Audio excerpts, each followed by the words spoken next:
Miqueias 3.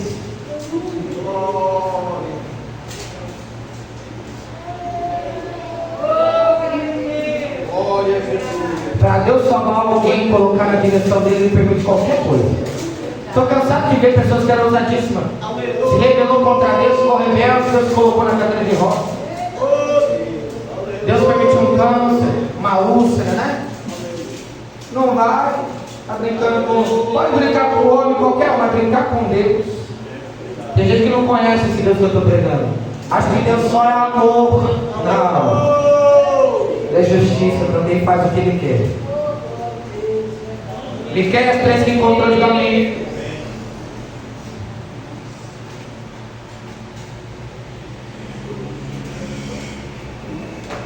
Miqueias 3:11.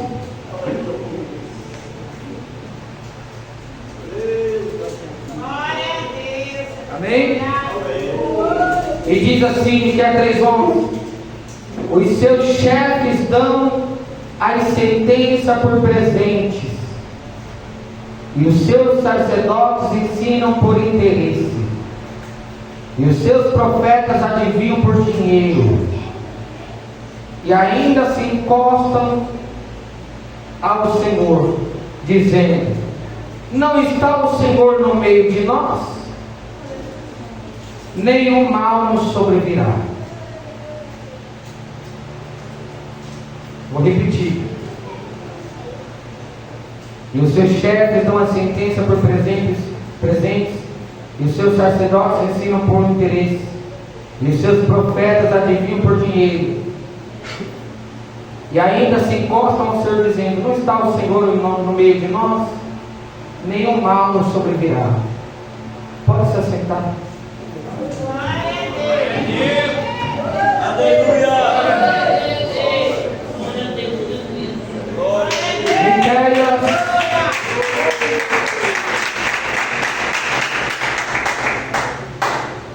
Miqueias tem um significado, e qual é? Original do hebraico Micael, que significa quem é como Deus.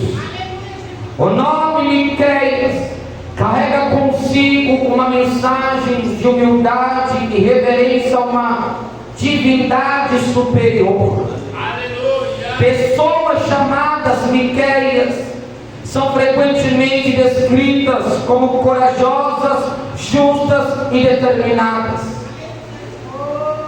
O livro de Miqueias vem falar sobre o papel dos profetas. Miqueias 3 é uma mensagem forte de julgamento e esperança para o povo de Deus. No capítulo 3, Miqueias condena os líderes e governantes da nação por perverter a justiça e agir como bestas selvagens. Em vez de praticar a justiça e amar o bem, aleluia, eles odiavam o bem e amavam o mal. Oh glória! Mica compara os líderes injustos a caçadores que matam e comem o povo de Deus, deixando-os impotentes.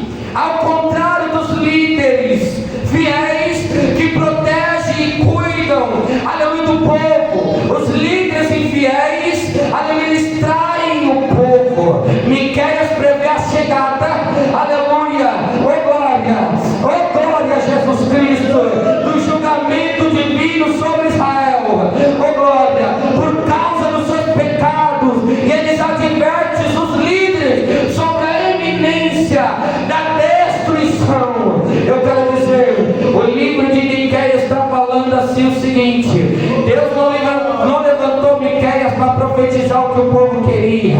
Deus levantou Miqueias para profetizar o que o povo precisava ouvir. Deus não levantou Miqueias para ficar revelando o CPF, CNPJ e o número da casa e o complemento. Deus levantou Miqueias para profetizar contra o pecado iminente. Deus levantou Miqueias para falar: está errado e tem que ter conserto. Mas hoje a gente vê uma geração, não estou falando contra os homens de Deus, não estou falando contra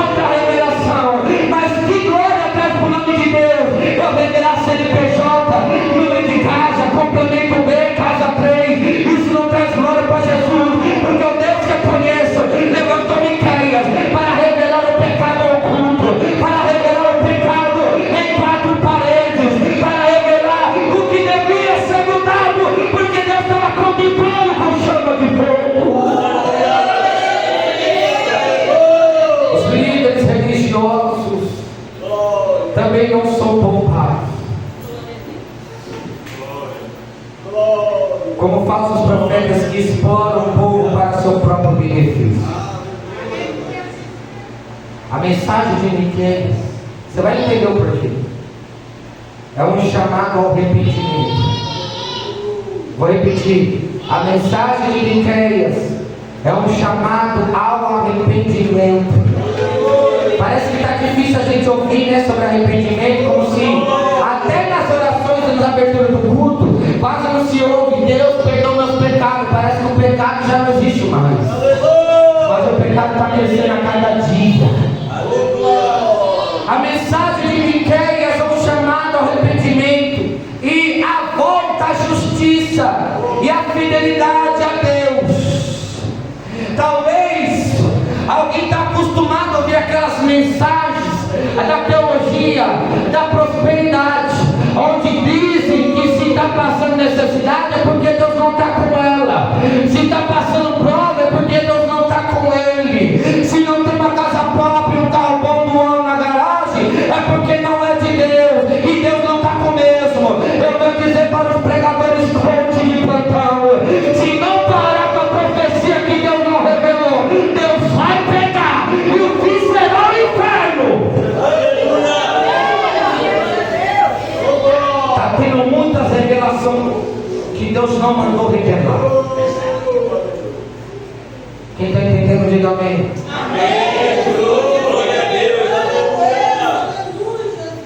Está tendo muito que assim diz o Senhor. Só que a igreja precisa do discernimento dos espíritos. Porque qualquer mover, qualquer sapatear, qualquer pular, qualquer agarrar na coluna, já tem alguém dizendo: meu Deus, é forte, está chegando a unção. Mas tem que ter discernimento, porque há 3 tipos de espírito que se movem. Aleluia. O primeiro não poderia deixar de pontuar e atribuir a glória a ele. A terceira pessoa da Trindade, quem? O Espírito Santo. O segundo é o espírito carnal, o espírito da carnalidade que anda se movendo e usando o nome de Deus. Está na carne, está em adultério, mas está revelando, dizendo que Deus está mandando falar. Está na fornicação, está no pecado, mas está dizendo que Deus está falando no coração dele e dela. A igreja precisa discernir o que vem do alto e o que vem da carne, mas tem um terceiro espírito que se move. Sabe qual é o terceiro espírito que se move hoje em dia? O primeiro eu não poderia deixar de atribuir a glória a ele: Espírito Santo. A esse toda a honra e toda a glória. O segundo é o espírito carnal, e o terceiro é o espírito maligno. Eu quero falar para vocês a experiência que eu tive de demônios dentro da igreja. Eu sei que alguém vai discordar, mas você não está preparado para esse tipo de conversa. Tem demônio que congrega.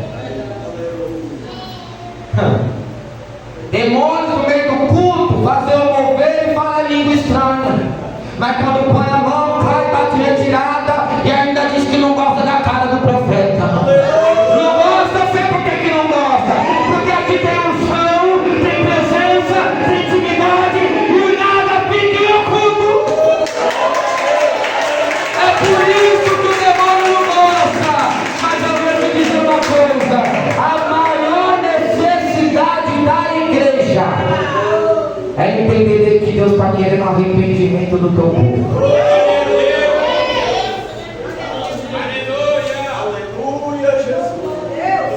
Na teologia da prosperidade, eles estão dizendo que tu merece, tu tem que exigir de Deus, e que a sua bênção vem quando você determina. Ele diz que você pode, que você manda e que você faz. A prosperidade e o algo sobrenatural acontece depois de você proferir. É a confissão positiva. É a teologia da prosperidade, mas eu vim pregar contra os falsos que está enganando o povo, porque Miqueias, ele foi levantado para proferir contra, sobre o arrependimento. É para se arrepender. Se não se arrepender, Deus vai pegar. É para ficar atento que Deus está mandando falar o que é dele, que não é dele, não fala, para não enganar o povo que Deus escolheu. Deus está falando para Miqueias: Miqueias, eu te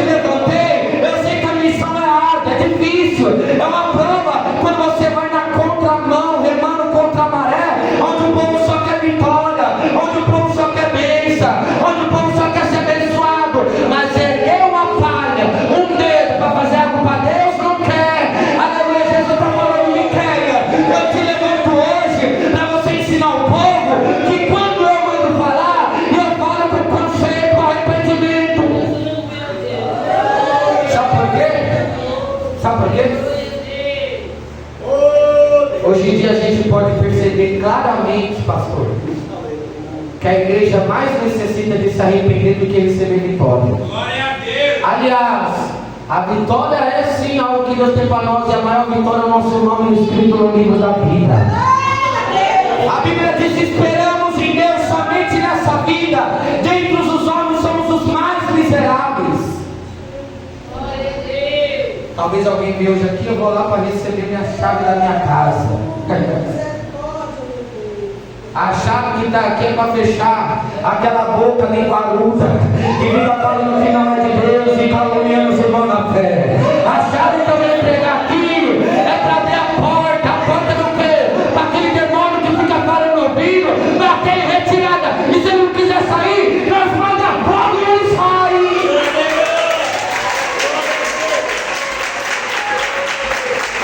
Talvez a chave que Deus entregar aqui